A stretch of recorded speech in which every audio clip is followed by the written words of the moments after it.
আজকের আমাদের video glass কিভাবে অ্যালুমিনিয়াম উইন্ডো স্ট্রাকচারে লাগানো হয়। ফার্স্টে গ্লাসটা কাটিং করার পরে গ্লাসটা এইভাবে রবার বাইন্ডিং করে নিতে হবে। রবার বাইন্ডিং করার পরে যে কাজটা থাকবে আমাদের সেটা অ্যালুমিনিয়ামের মধ্যে এইভাবে স্ট্রাকচার গঠন করা।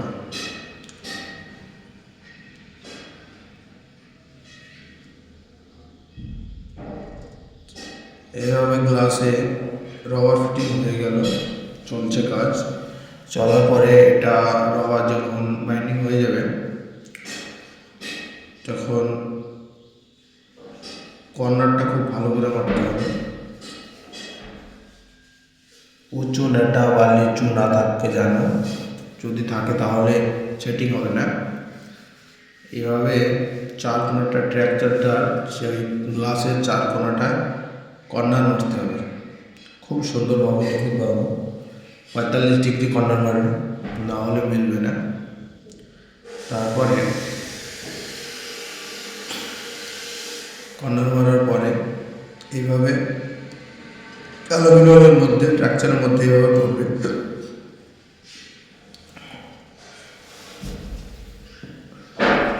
ভরার পরে আমাদের যে কাজটা থাকছে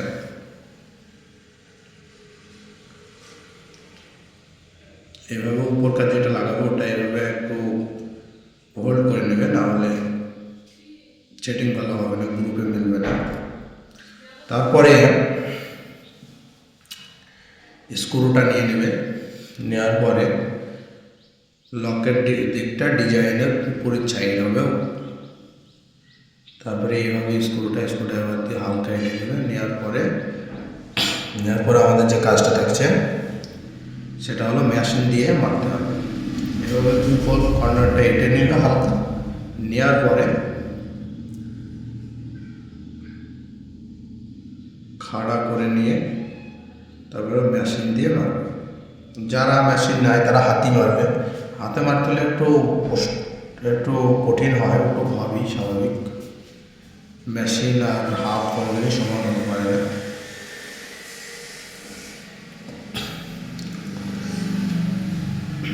দুটোই যখন এইভাবে মারা হয়ে যাবে তখন ফ্রেমের স্ট্রাকচারটা গঠন হয়ে গেল গ্লাসের। এবার বাড়িতে লাগানোর পালা থাকছে। যেখানে যে প্রজেক্টটা হবে সেখানে লাগাতে হবে, এটাই কাজ থাকে। তারপরে দ্বিতীয় সেকশনটা।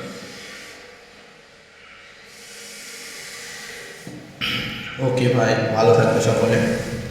পরবর্তী ভিডিও জানাবো। ভালো লাগলে নতুন নতুন গ্লাসের ভিডিও পেতে সাবস্ক্রাইব করে নোটিফিকেশনটা অন করে দেবে।